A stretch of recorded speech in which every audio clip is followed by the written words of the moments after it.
Yo guys, welcome back to the Driven Mindset, and in this video we're going to be talking about the top cheapest cars on the market right now, but they're not reliable. They might be cheap, but they're not reliable, and some of them might be, surprising because they come from, well, fairly reliable companies. And the first one we're going to be talking about is Volkswagen. Definitely the Volkswagen, bro. Stay away from Volkswagen. Volkswagen are the Chet light gods, man. I had a Volkswagen back in the past. I had a GLI, and I couldn't stop it from throwing a cold. Doesn't matter what I did, bro. That engine check light stayed on for some type of sensor or something. Like, it was just too much, man. And it was just horrible. And they always had coolant problems. A lot of people with Volkswagen back in the days, especially the turbo models, they always had overheating problems. I don't know what was going on. They were throwing a lot of head gasket too.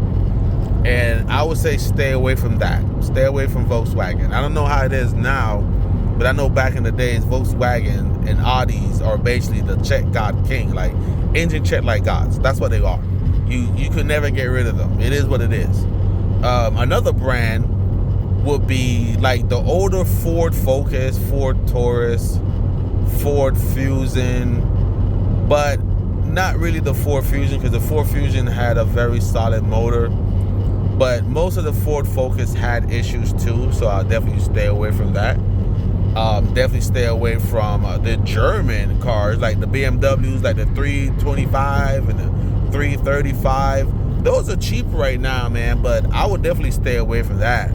Like, those cars, unless you're mechanically inclined and know how to fix things, I would not get the older BMW that don't have a B58. I'm sorry. Like, right now, if you are not mechanic friendly, you should stay away from anything that is not B58.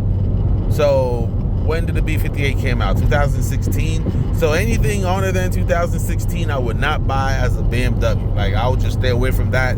They're not reliable cars before the B58. It is what it is. You can fight me in the comments. You can fight me in real life. I'm gonna stand on it. BMW before the B58 are trash. Definitely stay away from the Mercedes, of course. Right now, most of these cars are depreciating big time, so it's pretty cheap to buy them. Trust me, it's pretty cheap to buy yourself a nice little Mercedes right now. The C-Class, the A-Class. You can get yourself a nice used one, but listen, they're not really that reliable, and when something goes wrong, you're gonna spend a lot of money on it. I just wouldn't do it. I just wouldn't do it. Now, another vehicle is the Chevys. Now, don't get me wrong, Chevy normally make good, reliable vehicle, but I'm talking about that damn 1.4 EcoBoost that they had in the Chevy Cruze and the Chevy Sonic. Those was known to throw head gasket, and I'm speaking from personal experience. I had a Chevy Sonic back in the days. Don't ask me why I got it. I got one. And around 86,000 miles, I blew a head gasket. And of course, it's outside the Chevy 60,000 mile powertrain warranty. So of course it wasn't covered, and I had to sell the car. I sold it. I let the person that was buying it knew, like, listen, this need a new head gasket.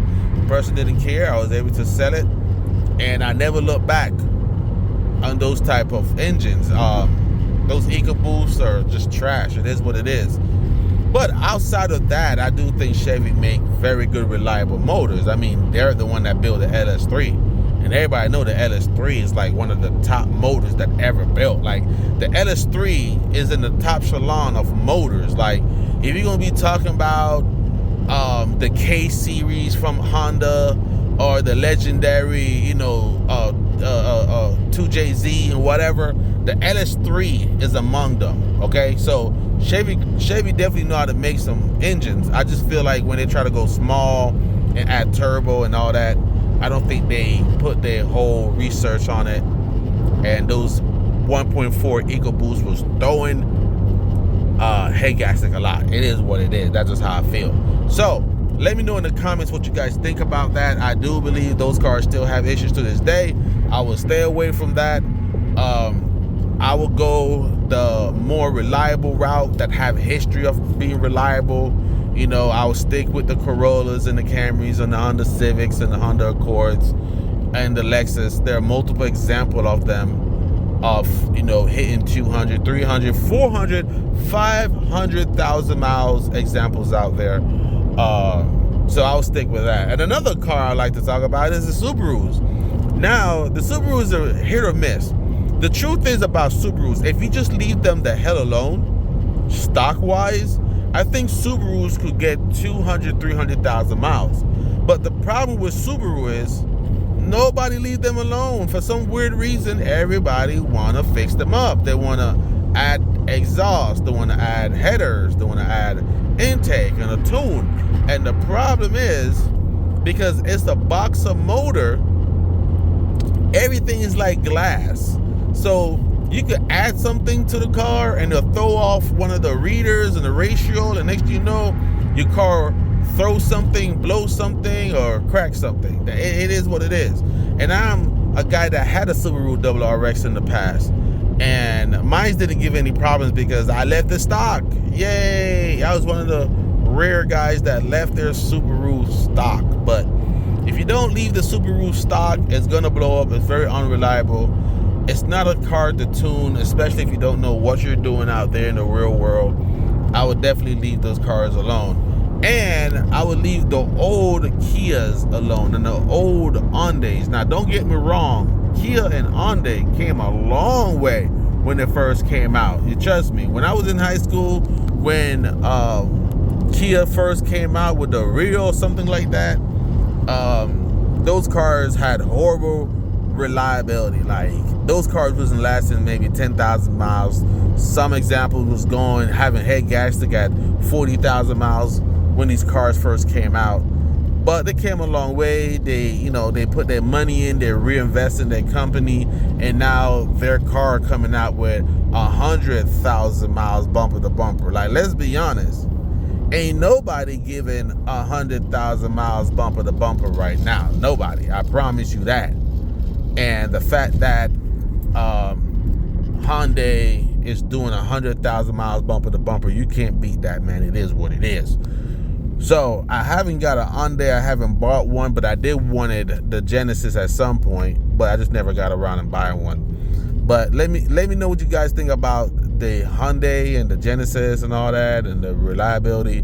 I never owned one, never really drove one, so I can't really speak too much on that.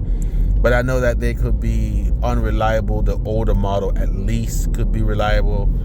And it is what it is. We're just talking about facts and Consumers Report. And it's all there. You know what I'm saying? Like, it's all there. And I remember the old Dodge and all that, and what's called the Dodge Dirt or something like that. All those cars was unreliable, man. Dodge was very unreliable until they, reinvest back into their companies and, build better motor. It's the same thing that BMW did with the B58. I just think that they just got tired and they needed a halo engine that was basically bulletproof, that could see hundreds of thousands of miles, could also take a tune, could push to double or triple its original stock horsepower and still run, similar to the K series. And I think, that was a good thing that BMW reinvest in themselves in creating that motor. But let me know what you guys think down below. Am I tripping? Am I just being a hater because I didn't want to work on my cars? Am I being a hater because, it is what it is? I just, I'm just talking crap. But let me know what you guys think down below. Am I right? Am I wrong? And I'll see you guys in the next video. Peace out.